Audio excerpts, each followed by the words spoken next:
Assalamualaikum warahmatullahi wabarakatuh. Terima kasih kepada Ibu Lile Agustina, MPD, selaku dosen pembimbing pada mata kuliah perencanaan pembelajaran SD, serta teman-teman kelas yang saya banggakan. Puji syukur marilah kita panjatkan kehadiran Allah Subhanahu wa Ta'ala, dan salawat serta salam semoga tetap tercurahkan kepada baginda kita Rasulullah Muhammad SAW. Adapun topik yang akan kami bawakan pada diskusi kali ini yaitu tentang pengertian, unsur, dan perencanaan LKS. Saya, Saripudin Nur, selaku moderator dari kelompok 5 akan membimbing jalannya diskusi ini.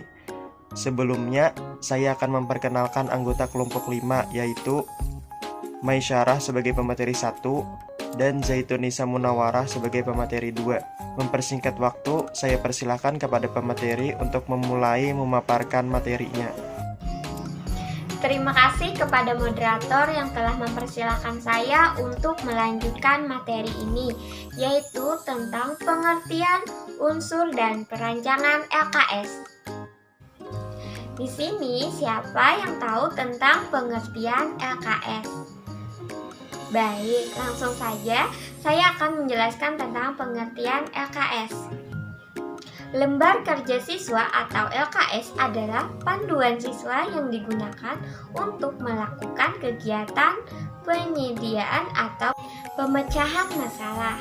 Nah, lembar kerja siswa dapat berupa paduan untuk latihan pengembangan aspek kognitif maupun panduan untuk pengembangan semua aspek pembelajaran dalam bentuk paduan eksperimen ataupun demonstrasi.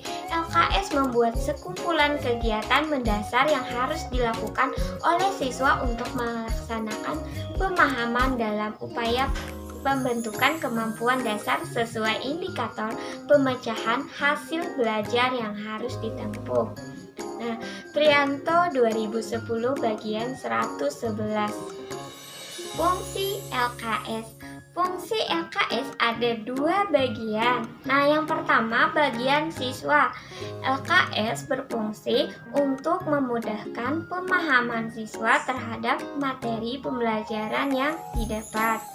Yang bagian kedua yaitu bagian guru. Bagian guru yaitu berfungsi untuk menuntun siswa akan berbagai kegiatan yang perlu diberikannya serta mempertimbangkan proses berpikir yang bagaimana yang akan ditumbuhkan pada diri siswa. Tujuan LKS menurut Azhar 1993 bagian 78 mengatakan bahwa LKS dibuat bertujuan untuk menuntun siswa akan berbagai kegiatan yang perlu diberikan serta mempertimbangkan proses berpikir yang akan ditumbuhkan pada diri siswa. LKS mempunyai fungsi sebagai urutan kerja yang diberikan dalam kegiatan intrakurikuler maupun ekstrakurikuler terhadap pemahaman materi yang telah diberikan. Menurut tim instruktur PKG dalam studi 2003 bagian 11 tujuan lembar kerja siswa atau LKS. Yang pertama yaitu melatih siswa berpikir lebih mantap dalam kegiatan belajar mengajar. Dan yang kedua, memperbaiki minat siswa untuk belajar. Misalnya, guru membuat LKS lebih sistematis, berwarna, serta bergambar untuk menarik perhatian dalam mempelajari LKS tersebut. Selanjutnya, ciri-ciri LKS adalah sebagai berikut. Yang pertama, LKS terdiri dari beberapa halaman. Yang kedua, LKS dicetak sebagai bahan ajar yang spesifik untuk dipergunakan oleh satuan tingkat pendidikan tertentu. Yang ketiga, di dalamnya terdiri uraian singkat tentang pokok bahasan secara umum, rangkuman pokok bahasan, puluhan soal-soal pilihan ganda, dan soal-soal isian menurut Azhar tahun 1993 bagian 78. Menurut Azhar tahun 1993 bagian 79 ada dua macam LKS yang dikembangkan dalam pembelajaran di sekolah, yaitu LKS tak berstruktur dan LKS berstruktur. Unsur dan perancangan lembar kerja siswa atau LKS. Unsur-unsur LKS dilihat dari strukturnya.